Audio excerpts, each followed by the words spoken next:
130 करोड़ भारतीयों को मेरा नमस्कार।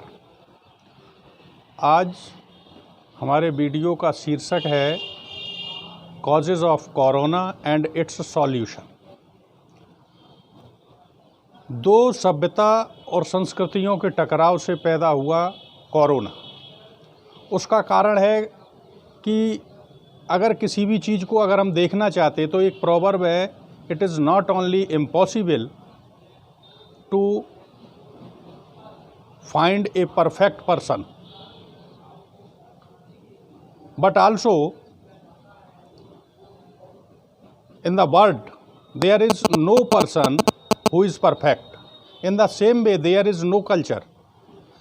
तो पश्चिमी सभ्यता का जो प्रभाव हमारे भारत में दिख रहा है और पश्चिमी सभ्यता विज्ञान की ओर बढ़ती है और भारतीय सभ्यता और संस्कृति आध्यात्म की ओर बढ़ती है, तो कम्प्लीटली इस भौतिकता में रहने के लिए अगर हम आध्यात्मिक है तब भी कहीं ना कहीं कमी रह जाती है, और जब हम 100% भौतिकवादी हो जाते हैं तब भी समस्याएं उत्पन्न होती हैं। भौतिकवाद में विज्ञान, और विज्ञान ने हमें ले जा कर के कंफर्टेबल लाइफ बिताई, मैंने लग्जूरियस लाइफ बिताई, लेकिन उसने हमें बारूद के ढेर पे बिठा दिया, क्योंकि परिवर्तन संसार का नियम है। जो भी वस्तु इस संसार में है उसे एक दिन नष्ट होना है। तो आप सोचिए कि जिस दिन परमाणु बम नष्ट होंगे, हाइड्रोजन बम नष्ट होगा, उस दिन क्या होगा? पृथ्वी हमारी लाल हो जाएगी, समुद्रों का पानी खौलने लगेगा, मानव जाति मोम की तरह पिघल जाएगी। तो टोटल भौतिकवाद पे चल रही है हमारी पश्चिमी सभ्यता। वहाँ पर दोनों अगर सभ्यताओं को मिला दिया जाए, हम विकास करेंगे, लेकिन आध्यात्मिक तरीके से उनको मोड़ेंगे। वहाँ इस तरीके से, जैसे आप देखिए महाभारत में ब्रह्मास्त्र लास्ट में छोड़ा था द्रोणाचार्य के पुत्र ने। द्रोणाचार्य के पुत्र ने जब ब्रह्मास्त्र छोड़ा, इधर से अर्जुन ने छोड़ा, तो कृष्ण ने कहा कि ब्रह्मास्त्र को वापस लो अर्जुन, दोनों ब्रह्मास्त्र अगर टकराएंगे तो सृष्टि समाप्त हो जाएगी। तो अर्जुन ने ब्रह्मास्त्र को वापस ले लिया। वो वापस लेना नहीं जानता था द्रोणाचार्य का पुत्र अश्वत्थामा, तो उसे दिशा मोड़नी थी, तो उसने जो है उत्तरा के गर्भ पर उसे गिरा दिया था। तो एक प्रॉपर व्यक्ति की जान के ऊपर आई। आज परमाणु बम फूटता है तो कितने निर्दोष लोग मारे जाते हैं, ऊपर से बम गिराया जाता है। नागासाकी हिरोशिमा पे क्या हुआ? बम गिराए गए, आज दिन भी वहाँ लपटें निकल रही हैं। पैरालाइसिस जैसे अटैक जो लोगों को होती है, इसके पहले पैरालाइसिस रोग दुनिया में नहीं था। नागासाकी हिरोशिमा पे जब बम्बार्डिंग हुई तो वहीं से ये रोग निकला। तो टोटल अगर भौतिकवादी अगर हम हैं, हमने हथियारों का निर्माण भारत में भी हुआ, हमारी प्राचीन सभ्यता संस्कृति कहती है, लेकिन वो कहीं ना कहीं आध्यात्म से जुड़े हुए थे। अगर जीवन की रियलिटी हम देखें तो यदि भौतिकवाद ही सत्यता है तो महात्मा बुद्ध के जो पिताजी थे, चक्रवर्ती सम्राट, इकलौती संतान, विश्व सुंदरी यशोधरा से शादी, और उसके बाद भी उन्होंने भौतिकवाद को छोड़ के आध्यात्म की ओर चले गए। अगर जीवन की वास्तविकता भौतिकवाद में है तो वो आध्यात्म की ओर क्यों जाते? और अगर उनने गलती की है तो आज पूरा विश्व उन्हें क्यों पूजता है?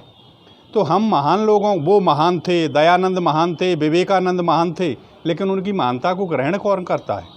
तो जब तक दोनों संस्कृति मिलके साथ में कार्य नहीं करेंगी तब तक ये कोरोना जैसे रोग उत्पन्न होते रहेंगे। वो टोटल भौतिकवादी हो गए, चमगादड़ का जूस पीने लगे। जब तक जीवन करता कौन खराब, अंडा मछली और शराब। जब तक हमारा खान पीन शुद्ध नहीं होगा, हम सुबह जग करके नीम गिलोय भारत में बड़े आराम से मिलती है, बाबा रामदेव के यहाँ बिकती है, आप लोग सुबह पिए उसे चाय की जगह। इम्यूनिटी आपके शरीर की इतनी ज़्यादा बढ़ जाएगी कि कोरोना जैसे रोग आपके ऊपर कार्य ही नहीं करेंगे। आयुर्वेदिक और एलोपैथिक, इंडिया में आयुर्वेदिक दवा है। आयुर्वेद का तात्पर्य होता है कि अगर आप उसे नियमित लेते रहें, इम्यूनिटी इतनी बढ़ जाती है कि आपको रोग होंगे ही नहीं। शतायु वर्षाण जीवन्ते, 100 वर्ष की आयु जो है आप निरोग होकर के गुजार सकते हैं। लेकिन यदि रोग हो ही गए हैं तो फिर एलोपैथिक दवा आपको लेनी पड़ेगी अगर रोग उत्पन्न। तो उसी तरीके से आयुर्वेदिक औषधि है हमारी आध्यात्मिकता, और भौतिकवाद जो है वो एलोपैथिक है। एलोपैथिक के जैसे साइड इफ़ेक्ट्स होते हैं तो भौतिकवाद का भी साइड इफ़ेक्ट है। तो ये भौतिकवाद का जो साइड इफ़ेक्ट है दैट इज़ कोरोना। वही है कोरोना के। टोटल जो है ये लोग भौतिकवादी हो गए हैं, खाना पीना इनका ख़राब है, जगने सोने की कोई इनके नियम नहीं है। हमारे यहाँ जगने और सोने के नियमित नियम थे, आयुर्वेदिक औषधियाँ हम लेते थे, तो इम्यूनिटी इतनी ज़्यादा होती कि इस तरीके के रोग हमारे यहाँ फैलते ही नहीं। लेकिन भारत में भी असर क्यों हुआ? क्योंकि आज हम न तो भारतीय सभ्यता संस्कृति के रहे और न पश्चिमी के रहे। पश्चिमी सभ्यता का प्रभाव जो हमारे यहाँ प्रवेश कर चुका है और हम लोग उसी में घुलते मिलते जा रहे हैं, और उसी का कारण है कि आज कोरोना फैला हुआ है। अब कोरोना फैल तो गया, तो इसके लिए हमारे पास ट्रीटमेंट है। सुबह आप एलोवेरा का जूस ले लें, सुबह आपके पास कुछ भी नहीं है तो 5 जो है तुलसी के पत्ते और 5 काली मिर्च आप सुबह खा लीजिए और आप घूमते रहिए। कोरोना जैसे रोग आपको जो है नहीं होंगे, नहीं कोरोना आपको पकड़ पाएगा। लेकिन इन चीज़ों का भी आदमी सरलता की ओर, पश्चिमी सभ्यता का जो प्रभाव है वो आपको सरलता की ओर, विलासता की ओर ले जा रहा है। जैसे आजकल गाड़ियाँ चल गई, लोग एक्टिवा पसंद करते हैं, बाइक पसंद नहीं करते, क्योंकि उसमें गियर लगाना पड़ता है, इसमें गियर नहीं लगाना पड़ता। सेल्फ स्टार्ट है की आपने और गियर भी नहीं बदलना है आपको, तो सरलता की ओर आप भागते हैं। एलोपैथिक दवा क्या है? सरलता की ओर। बीमार हुए तुरंत इंजेक्शन लगवाया, ठीक हो गए, लेकिन उसके साइड इफ़ेक्ट कितने ज़्यादा हैं, उसका परिणाम हम देख रहे हैं। तो भौतिकवादी जब तक कोई भी सभ्यता और संस्कृति अपने आप में पूर्ण नहीं होती, उसके साथ जो है पश्चिमी सभ्यता के साथ भारतीय सभ्यता और संस्कृति को मिला दें। आध्यात्मिकता, जीवन की जो वास्तविकता है उसकी ओर झुकते हुए भौतिकवाद का विकास करें। ऐसा विकास करें जो आपके लिए ही हानिकारक न हो। ऐसा विकास आपने क्यों किया? इतनी बड़ी नथुनी आपने क्यों पहनी कि आपकी नाक ही फट गई? तो इस प्रकार के आभूषणों से क्या तात्पर्य निकलता है जो आपको ही परेशानी होने लगी? तो महात्मा बुद्ध का उदाहरण दे दिया, दयानंद का, विवेक, जितने भी संसार के आप देखिए, इवन देन मोहम्मद साहब पैगंबर भी शुद्ध शाकाहारी थे। जितने धर्मों के संस्थापक हुए आज दिन तक, वो सब शुद्ध शाकाहारी हुए, और शाकाहारियों को आज दिन भी कोरोना कम हो रहा है। जो लोग मांसाहारी हैं, शराब का सेवन ज़्यादा करते, अब कह दिया कि शराब जो पिएगा एल्कोहल से कोरोना कम होता है, सैनिटाइजर करिए। पहले हमारे घरों में गंगा जल का प्रयोग होता था, मुस्लिमों के यहाँ जो काबा से जल आता था उससे घर शुद्ध किया जाता था। हर जगह जो है जल का प्रयोग हर धर्म में किया जाता है, लेकिन आज उस गंगा जल की जगह हमारे यहाँ सैनिटाइजर और एल्कोहलों के प्रयोग घर में होने लगे हैं। क्यों? क्योंकि हम भौतिकवाद की ओर बढ़ते गए, इतनी चकाचौंध में फंसते चले गए, विलासता का जीवन बिताते चले गए कि हम आध्यात्म को भूल गए। उसके परिणाम हमको भोगने पड़ रहे हैं। दूसरी चीज़ है कि हमारे सामने इतना डर बैठ गया है। डर सबसे बड़ी चीज़ है हमारे मस्तिष्क। शरीर को आपने बादाम खिलाया, शरीर को तो आपने मजबूत कर लिया, लेकिन डर कहाँ से निकलेगा? डर निकलेगा आपका हार्ट जब मजबूत होगा, आपका मस्तिष्क होगा, आप क्रिएटिव होंगे, आपका माइंड सोचेगा। तो उसके लिए मस्तिष्क को भोजन आप क्या देते हैं? कुछ भी नहीं देते। सैनिटाइजर लगाया या शाम को दारू पी ली, आप सो गए, सुबह लेट जग रहे हैं। जगने का आपका कोई नियम नहीं है। तो सुबह आप जगिए, योगा करिए, प्राणायाम करिए, इस ब्रह्मांड की अपार ऊर्जा जो है अपने मस्तिष्क में ग्रहण करें। उससे जब माइंड पावर आपका बढ़ेगा तो उससे जो है आपकी विल पावर बढ़ेगी। समाचार पत्र पढ़ लिया आपने, न्यूज़ सुन ली, उसमें कोरोना के अलावा कुछ भी नहीं बताया जा रहा। अगर गहराई से आप उसमें देखेंगे तो एक्सीडेंट में मरने वालों का जो प्रतिशत है वो 5% है, और कोरोना से मरने वालों का प्रतिशत जो है मात्र 3% है। तो 3% के कारण इतना बड़ा लॉकडाउन, कितना बड़ा नुकसान हो रहा है हमारा। अब लॉकडाउन से भौतिकता का जितना सहारा लेंगे आप, उतना ही बढ़ता जा रहा है। अब समस्याएं देखिए आपके, ऑनलाइन परीक्षाएं, 15 दिन बाद छात्रों के पेपर, 6-6 घंटे हमारे छोटे छोटे बच्चे जो है मोबाइल पे हैं। इससे क्या हो रहा है? आंखों के रोग बढ़ रहे हैं। डॉक्टरों की रिपोर्ट, न्यूरो, मस्तिष्क के रोग बढ़ते जा रहे हैं। माइंड एक जगह कंसंट्रेट रहता है तो स्टेबल, एक जगह स्थिर बुद्धि रहने से जो है दिमाग के रोग उत्पन्न हो रहे हैं, बच्चों की बुद्धि का विकास रुक रहा है। तो भविष्य हमारा कितना अंधकारमय है। अगर ऑनलाइन पेपर हमारी सरकार लंबे समय तक करवाती है तो इस तरीके से मानसिक रोगी हमारी युवा पीढ़ी तो बिल्कुल बर्बाद हो जाएगी। कितने बुरे प्रभाव पड़ रहे हैं। और फिर जो शहरों में रह रहे हैं बच्चे, वो जो है सिर्फ पढ़ सकते हैं। गांव के दूर दराज जो बच्चे रह रहे हैं वो कैसे पढ़ेंगे? हर घर में 4 बच्चे हैं तो एंड्रॉयड फ़ोन बाप उनके लिए 4 खरीदे, उनका माता पिता उनके लिए 4 फ़ोन खरीदें, उसके बाद वाईफाई लगवाए। तो ये हमारी सरकार की व्यवस्था है कि पहले आप ऑनलाइन परीक्षा तब करवाएं, पहले कम से कम वाईफाई लगवाइए, आप पूरे हिंदुस्तान में लगवाइए वाईफाई।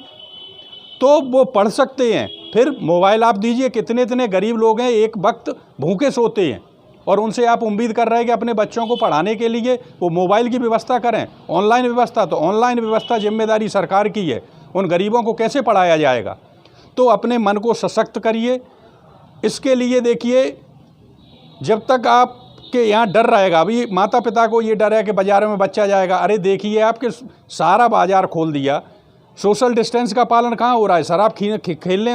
शराब को खरीदने के लिए प्रयोग नहीं किया जा रहा सोशल डिस्टेंस का, वहाँ 70% टैक्स बढ़ा दिया, सरकार को लाभ है तो बिक रही है, शिक्षा से कोई लाभ नहीं है। फिर शिक्षा नीति जो हमारी प्रयोग की जा रही है, 15-15 दिन बाद इनके इस तरीके से पेपर होंगे तो कितनी बड़ी समस्या आएगी बच्चों को। माता पिता कहाँ से लाएंगे नेट डलवाने के लिए पैसे? गरीबों के बच्चे इस तरीके से तो कभी पढ़ ही नहीं पाएंगे, और भारत में गरीबी की संख्या बहुत ज़्यादा है। तो ये सरकार को पहले व्यवस्था हमारी को करना चाहिए। मन से आप भय निकाल दें। बाज़ार में माता पिता जाते हैं तो सामान खरीदते हैं, सोशल डिस्टेंस का पालन कहाँ हो रहा है? इसके लिए एक मेरा साथ दें आप लोग, और इस वीडियो को जो है अधिक से अधिक सब्सक्राइब करें, माता पिता तक पहुँचाएँ। 5 सितंबर को शिक्षक दिवस मनाया जाता है, और इस 5 सितंबर को बच्चे आते हैं, शिक्षकों का सम्मान करते हैं।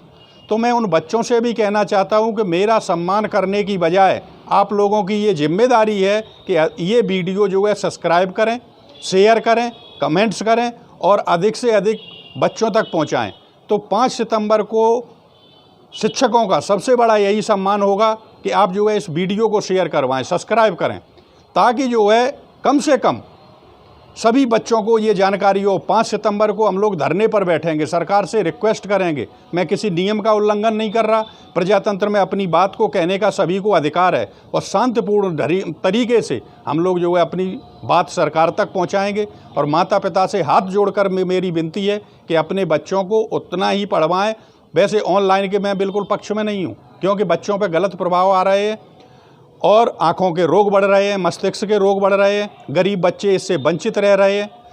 तो आप लोगों से यही मेरा विनय है कि अधिक से अधिक लोगों को ये वीडियो शेयर करें, सब्सक्राइब करें, कमेंट्स करें। और मैं 5 सितंबर को सभी जो है पूरे शहर के लोग और पूरे हिंदुस्तान में यही होगा कि अब शिक्षक जो है सड़कों पर उतरेंगे।